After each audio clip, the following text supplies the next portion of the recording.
Hello. Hey, were you ready for a drink? Yeah, I asked another lady. She said I asked for a black coffee. Okay, perfect. Yep. Are you familiar with their menu? No, but I'll check it out in a second. Okay, perfect. I'll be having your coffee. Thank you.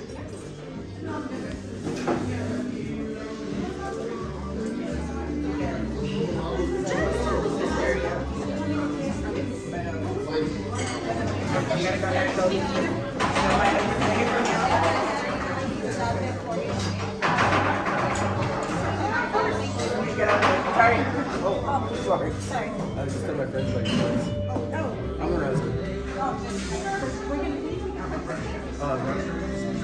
I was telling my friends living in this area. Excuse me.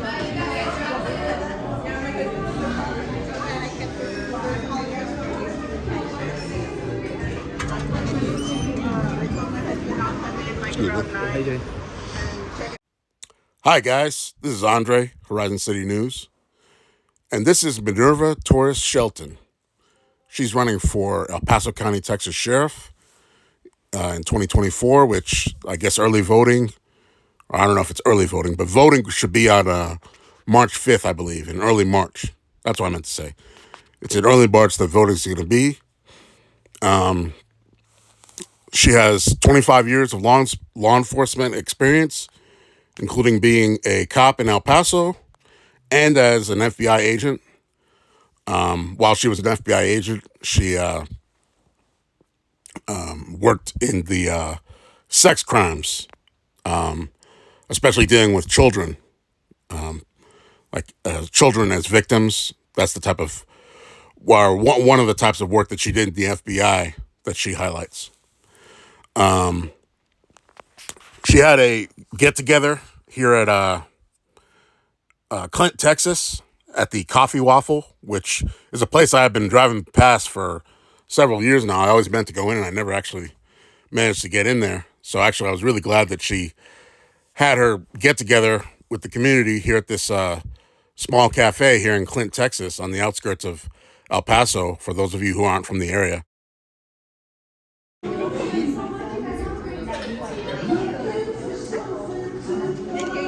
All right, thank you. Bacon bagel, and then here's your azo tomato with that side of chili con queso. Beautiful, thank you. Would you like anything else? Any ketchup, syrup, hot sauce, honey, salt, pepper?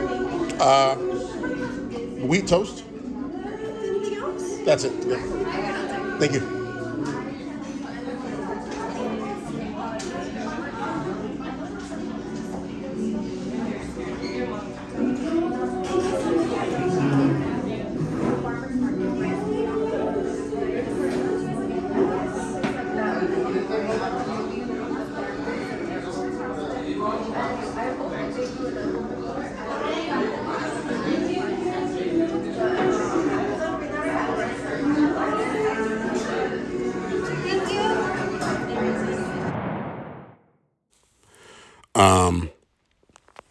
She had a get-together here at Clint, Texas, at the Coffee Waffle, which is a place I have been driving past for several years now. I always meant to go in, and I never actually managed to get in there. So actually, I was really glad that she had her get-together with the community here at this small cafe here in Clint, Texas, on the outskirts of El Paso, for those of you who aren't from the area. This is in El Paso County, Texas, and Clint, Texas is a rural exurb outside of the city limit of El Paso. There's still plenty of people that I know probably still driving to work in El Paso, but it's a way slower pace of life out here in Clint than it is in the city. But overall, El Paso's not even that big a city. But anyway, just to give you guys who aren't from the area an idea of where this is. Like I said, it's Coffee Waffle. It's a small cafe in Clint, Texas. And like I said, this is Minerva Torres Shelton. She's running for sheriff.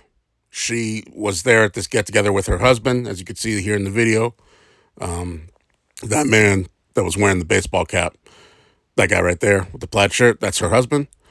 And I like her choice, her decision to hold a get-together at this particular spot, because it was a cozy little cafe.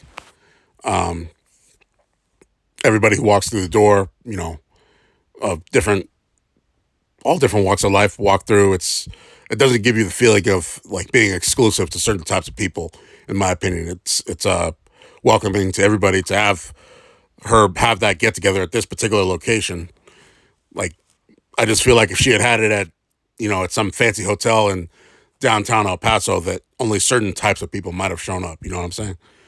So, yeah, this is, like I said, Minerva Torres Shelton, and she wants to be sheriff of El Paso County, Texas. One topic, there's many topics that come to mind when someone wants to run for sheriff of any county in the country, but in our particular county, one topic I'd like to bring up, which I'm sure she's probably discussed in the past with other individuals, but maybe other people, just average day Walmart shopper type people, don't think about these types of things, including me. I didn't until I started doing some research. But one topic I'd like to bring up in this video is that the El Paso County, Texas jail system, which is something she would immediately be in charge of, because as a county sheriff, she'd automatically be in charge of the jails here.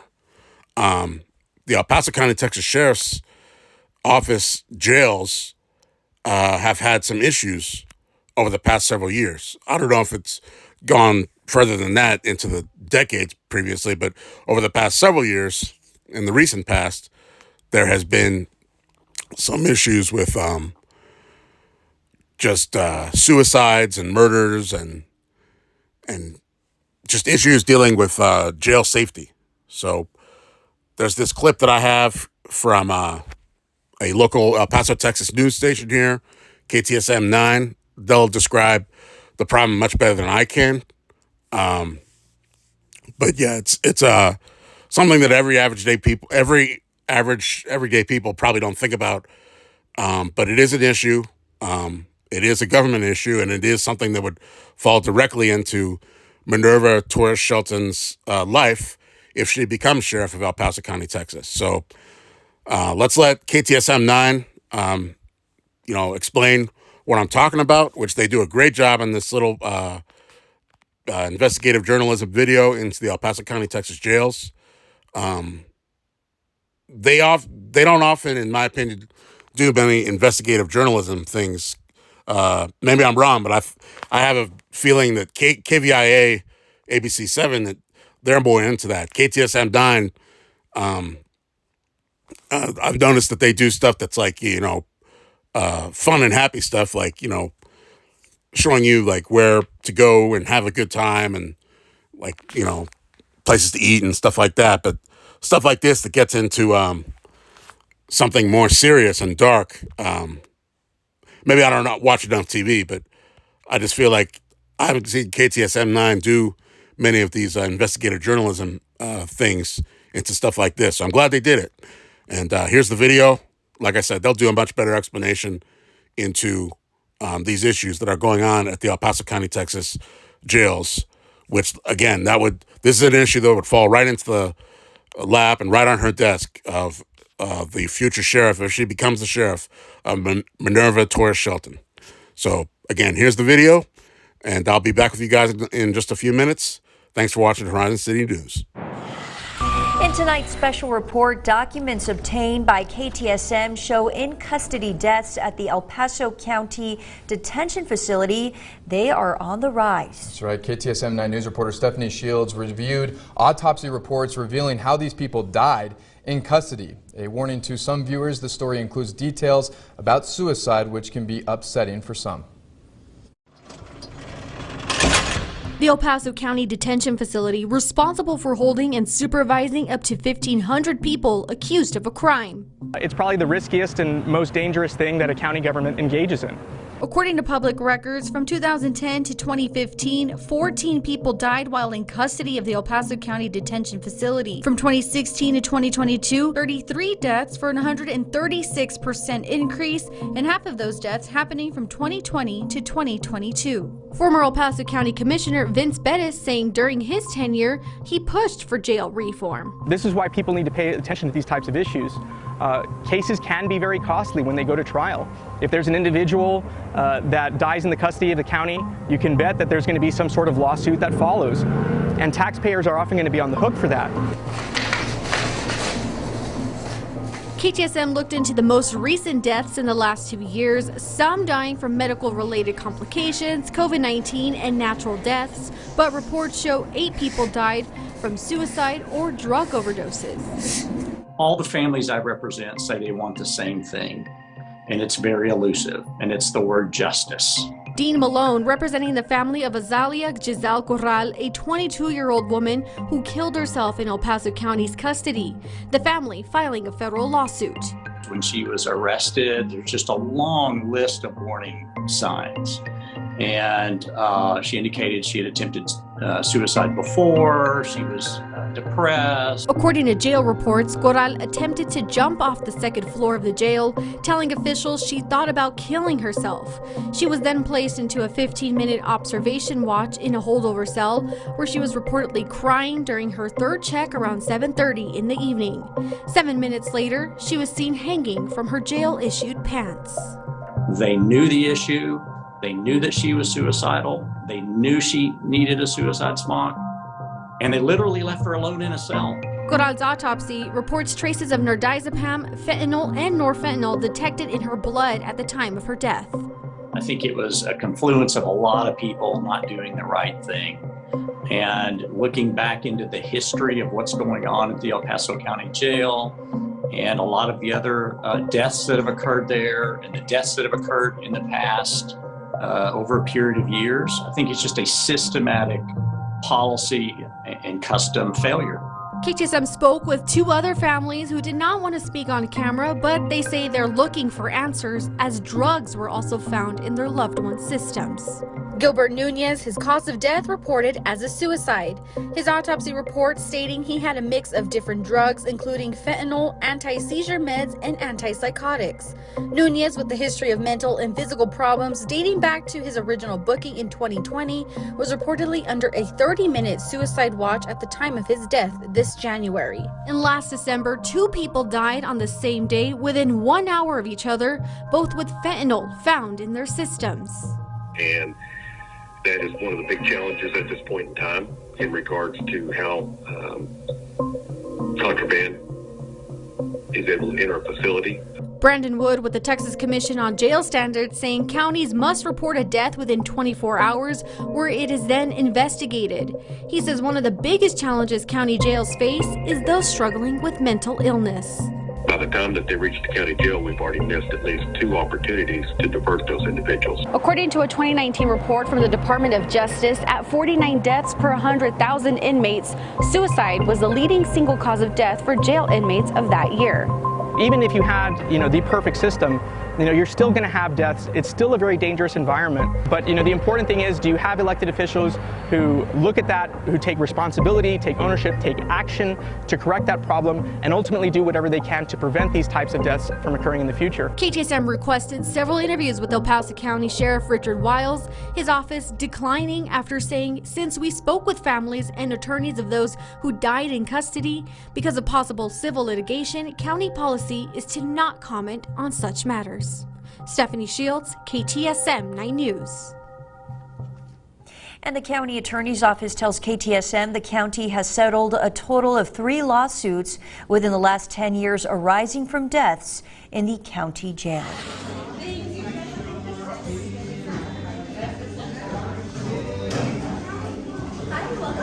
Hello. Hey, were you ready for a drink? Yeah, I asked another lady. She said I asked for a black coffee. Okay, perfect. Yep. And are you familiar with their menu? No, but I'll check it out in a second. Perfect. I'll be back with your coffee. Thank you.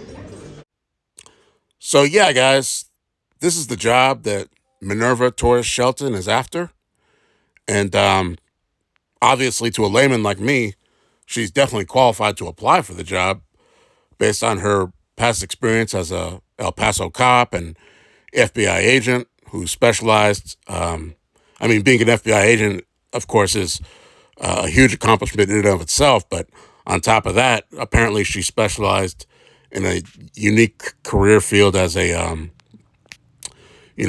chasing child predators in a sex crimes unit.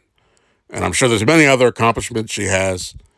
And, you know, me personally, you can decide for yourself. But me personally, I feel like, you know, at the very least, she's definitely qualified to apply for this huge job. But, and this is why I started this YouTube channel, because I'm just an average person, like many of you watching this video right now, is that, as far as I'm concerned, you know, based on my just average Walmart shopper point of view, you know, one thing that I do know, even though I'm not a person in law enforcement, is that being trying to run for this job, you're running for two jobs at a minimum. You're going to be a cop and a jailer. And then, of course, the video we just saw from KTSM 9, who, again, they did a great job on that short video that described some of the issues going on in the jail system here in El Paso County, Texas. And that was a recent video from June of 2022. You know, that's just that one video clip that you just saw. All of those issues dealing with suicides and drug overdoses, you know, that's just one set of issues that a sheriff would deal with in this county, because that's just one snapshot of issues that go on at the jail.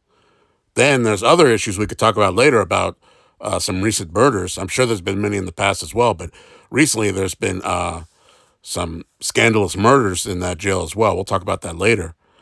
And again, that's just one aspect of being a sheriff, is dealing with all the stuff that goes on in the jail. Then you got to think, you're transporting people from jails to prisons, from one jail to another. You're releasing people. You're all these day-to-day things that deal with the jail. That's just a huge, I can't even possibly imagine all the work and the stress that goes into running all that. And then you have a whole other can of worms, which, of course, is being a sheriff's deputy, which means you're a cop. And, of course, that's a whole nother chapter of the life of a sheriff. So I don't know how they do it, but people like Minerva Torres Shelton, that's the job she wants. And, you know, I can't possibly imagine how people like this do it, but there's people out there that are very accomplished and very dedicated. And obviously she's one of those people. And this is the job that she's asking the people of El Paso County, Texas, to give her. And well, if everybody is interested in this going further, I can make more videos about it. But at the very least, I want to make this one. That this is Minerva Torres Shelton, and she wants to become sheriff of El Paso County, Texas. And again, we can ask more questions later if that's what people on this channel want to do. But at the very least, I want to introduce her through this video. So, yeah, that was my day yesterday, or part of it, in the small town on the outskirts of El Paso County, Texas, outside the city limit of El Paso, at Coffee Waffle in Clint, Texas. And again, I'm glad she chose this spot. Definitely my type of spot. I'll be going back. The menu is limited, but the food that they do have is very good. All the prices were very reasonable. And again, definitely my type of spot. I should have been going years ago. I'll definitely be going back. And yeah, the coffee was definitely the strength I like. I definitely want to mention that as well, is that some places, you know, the coffee might be sitting too long or might not be strong enough, that type of thing. No, it was, for me, great taste, perfect strength. And I definitely got a black for that reason, because sometimes I don't get a black. But when I'm trying a new place, I always definitely get black coffee so I could test their, you know, strength and taste of their coffee. Definitely liked it. And many more things on their menu to try, because I didn't even get waffles, and it's called Coffee and Waffle. So definitely have to go back for that reason alone. Anyway, thanks for watching Horizon City News. Again, this is Minerva Torres Shelton. She's running for sheriff of El Paso County, Texas. And she definitely looks like a qualified candidate at the very least. All right. I'll be in touch, guys. All my contact information is down below in the description box. You can comment, make a comment directly to me, or you can comment amongst yourselves. And thanks again for watching Horizon City News. I'll be in touch. And if anybody lives in the local area, you never know. We might bump into each other at Coffee Waffle, and I'll be trying something else off this menu that they have, or I'll just be sitting there drinking coffee and enjoying the atmosphere. All right, guys, have a great day. Enjoy the month of February 2024. I'll be in touch. Thanks for watching Horizon City News.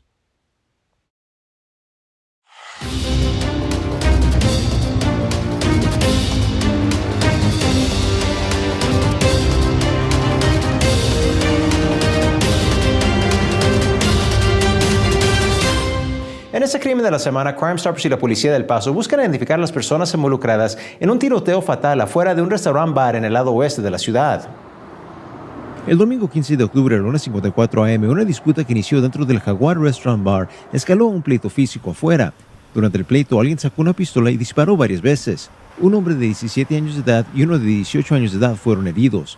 Rosario González, de 21 años de edad, también fue lesionada y trasladada a un hospital, pero no sobrevivió sus heridas. Investigadores saben de que alguien tiene información de las personas responsables por el homicidio de Rosario González. Cualquier persona con información sobre ese homicidio debe de llamar a Crime Stoppers del Paso al 566-8477, 566-TIPS.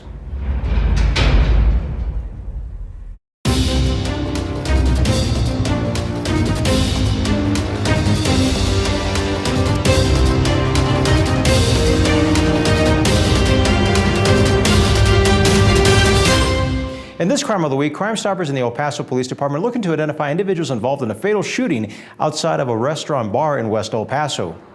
On Sunday, October 15th at 1:54 a.m., an argument that began inside of the El Jaguar Restaurant Bar escalated into a physical fight outside. During the fight, a handgun was produced and multiple shots were fired. A 17-year-old and an 18-year-old male were wounded. 21-year-old Rosario González was also wounded and taken to the hospital, but did not survive. Investigators know that someone has information on the individuals responsible for the shooting death of Rosario González. Anyone with any information on this murder should call Crime Stoppers of El Paso at 566-8477. That's 566-TIPS.